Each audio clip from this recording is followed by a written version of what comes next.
Assalamualaikum warahmatullahi wabarakatuh. Alhamdulillahilladzi ahyana ba'dama amatana wa ilaihin nusur. Allahumma salli wa sallim wa barik ala sayyidina Muhammad wa ala ali sayyidina Muhammad. Bismillahirrahmanirrahim. Amma ba'du. Para pemirsa di mana saja berada, rahimakumullah. Di dalam Bismillahirrahmanirrahim begitu jelas dan gamblang sifat Allah Ar-Rahman, yang artinya Allah Maha Pengasih. Beda dengan Ar-Rahim, Allah Maha Penyayang. Kita sebagai hamba Allah Subhanahu wa Ta'ala sangat dituntut untuk cerdas. Kenapa Ar-Rahman didahulukan, lalu Ar-Rahim? Allah Subhanahu wa Ta'ala yang Maha Pengasih tidak pernah membeda-bedakan terhadap hambanya, apalagi kepada manusia, kepada makhluk yang lain. Allah Subhanahu wa Ta'ala Maha memberi, termasuk dalam urusan rezeki.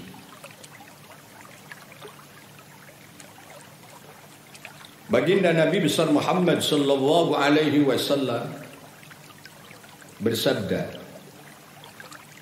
irhamu man fil ard yarhamkum man fis sama. Kalian diperintahkan untuk saling mengasihi terhadap makhluk Allah yang ada di bumi, maka semua makhluk Allah yang ada di langit akan mengasihi kalian. Para pemirsa rahimakumullah, kita semua sebagai umat baginda Rasulullah sallallahu alaihi wasallam dilarang untuk saling hina menghina, dilarang untuk saling caci mencaci, dilarang untuk saling hasud menghasud, apalagi dendam.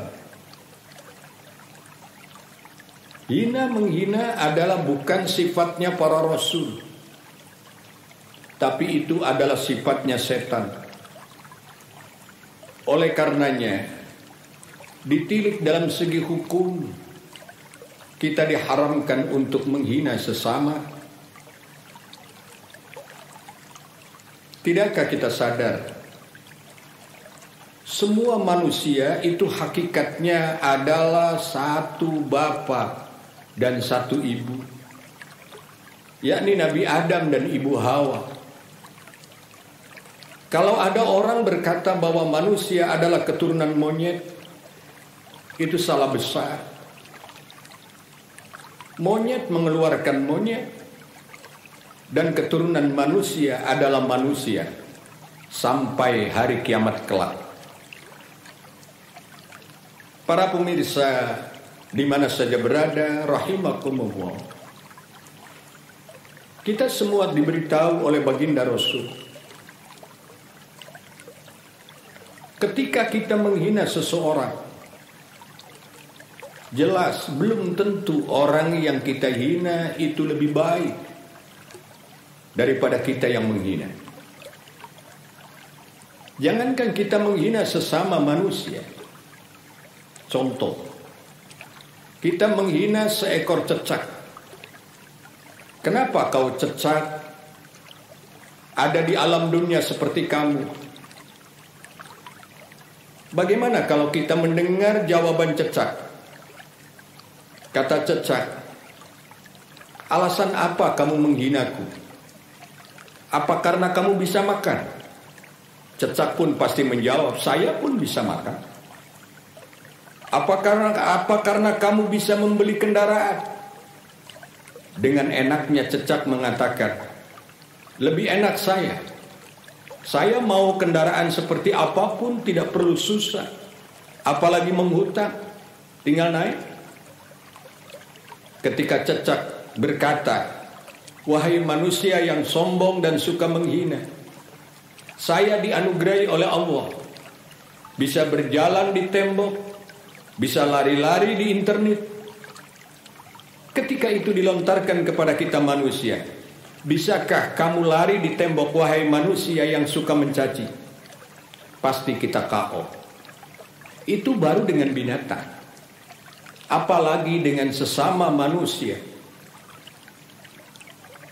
Para pemirsa yang budiman,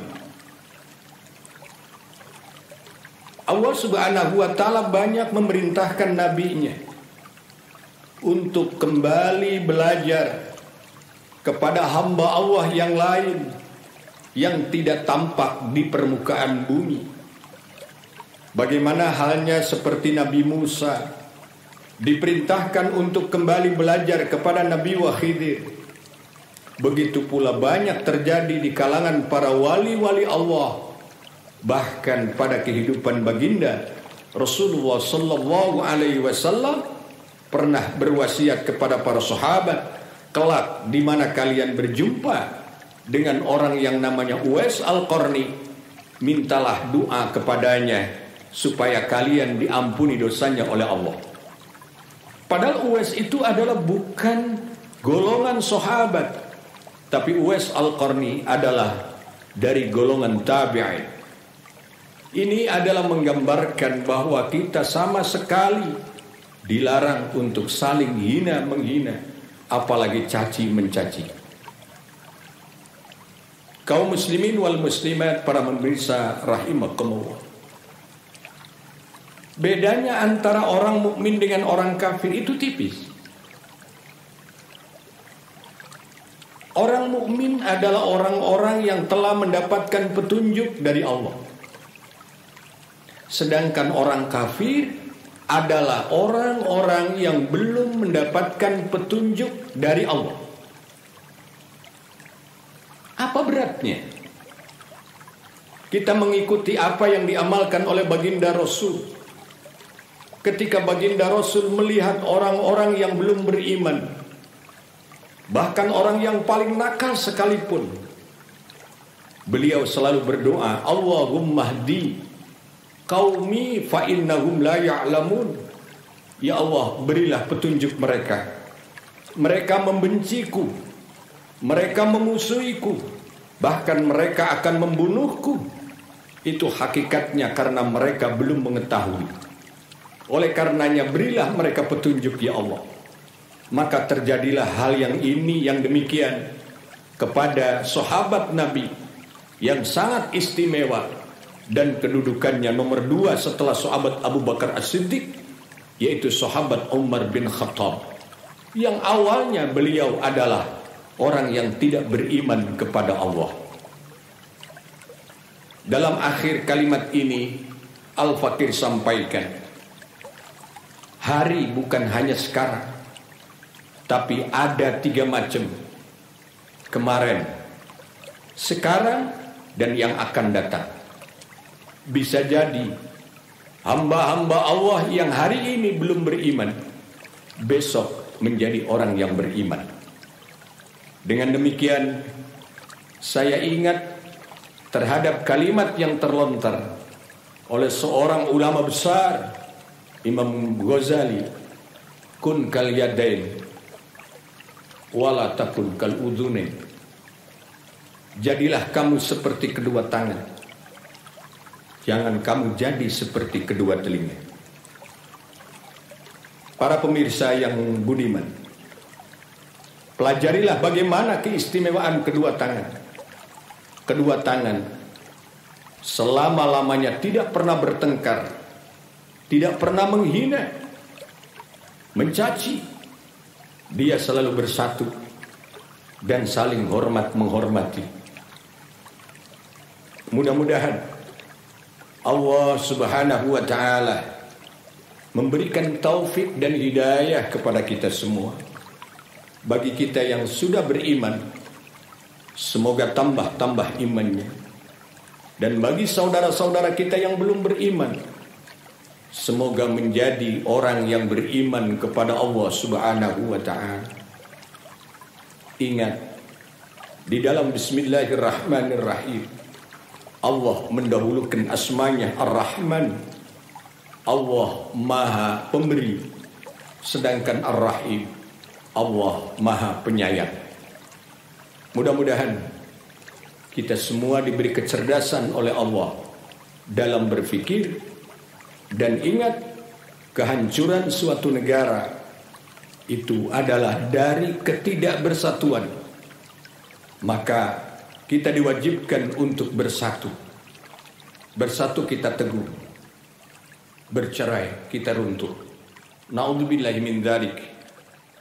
Sekian, usikum wa nafsi bitaqwallah wal afu minkum. Wassalamu alaikum warahmatullahi wabarakatuh.